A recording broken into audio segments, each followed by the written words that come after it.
ወንዶች ብልታችሁን ብትሸጡ ወደ 795,000 የአሜሪካ ዶላር ታገኛላችሁ።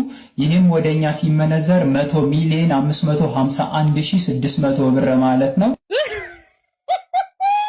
ቀልደኛ ገበሬ ይጋልባል በሬ አሉ። ጭራሽ ብላችሁ ይሄንን ጥናት አድርጋችሁ መጣችሁ። መናገር የሆነ ወጣት እንዳለ ቁጥጥ ብሎ እንዲሸና ነው የፈለጋችሁት። ሰው አሁን ላይ ያለውን ነገር ሁሉ አጥቶ የቀረው ጤናው ነው። ደግሞ በሱ ልትበጡ ነው። ባለፈው ሳምባችሁን ከፖሻችሁ እንደው ወንድ ልጅ ታርጋውን ፍታ ይባላል ተናግሬያለሁ። አሁን ባለንበት ሁኔታ የወንዱ ቁጥር እየተመናመነ በቁጥር ነው ያለ ነው። ሰው እኮ አሁን ባለንበት ኑሮ ሁኔታውን እንደው ውጣ ወረዱ የሚረሳው በምን ሆነና አቡሽዬ እኮ ነው በታናቸው እንደም እኮ ነው እሱ የለም ማለት ተነፍጥምጥሙ ሰውየው ኦልሞስት ሂዝ ማይነስ ፍሮም ዚስ ማህበረሰብ።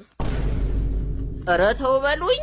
አንዳንድ የቲክቶክ መንደር ላይ የምናያቸው ወንዶች አሁን ጭራሽ ቆሞ መሽናት ደብሯቸዋል። ቁጥጥ ብለው እንዲሸኑ አፕሩቭ እያደረጋችሁላቸው እኮ ነው። ሴቶች እንኳን በሉ። ጦርነት ተነስቷል በሀገርና በርስት ቀልድ የለም ትሉ የለ ርስት። እኚህ ነጮች የሚያመጡብን ኮተት ከእግዚአብሔርም ጋር ጸብ ውስጥ ሊከተን ስለሆነ ይሄ ብዙ ተባዙ ምድርንም ሙሏት የሚለውን ቃል ሰርዘው ምድርን ባዶ ሊያደርጓት ስለሆነ ጥለኗል። እንዲህ አይነት አልባሌና ቆሻሻ ነገር አንሰማም አይደል ወገኖች? ባይሆን እንደ ሀሳብ ከተነሳ አይቀር ሴቶችንና ህጻናትን የሚደፍሩ ቆሻሻ ስራ የሚሰሩ ወንዶችን ፍላት እያደረጉ ከፑሾ ገንዘቡ ለቁም ነገር ይውላል። በዛውም ቅጣት ይሆነናል። ከኔ ጋር የሚስማማ ሰው ካለ ኮመንት ላይ። ሰሞኑን ጠፍተን ስለነበረ ፎሎ፣ ላይክ እና ሼር በተለይ ኮፒ ሊንኳን ጫን ነበሏት።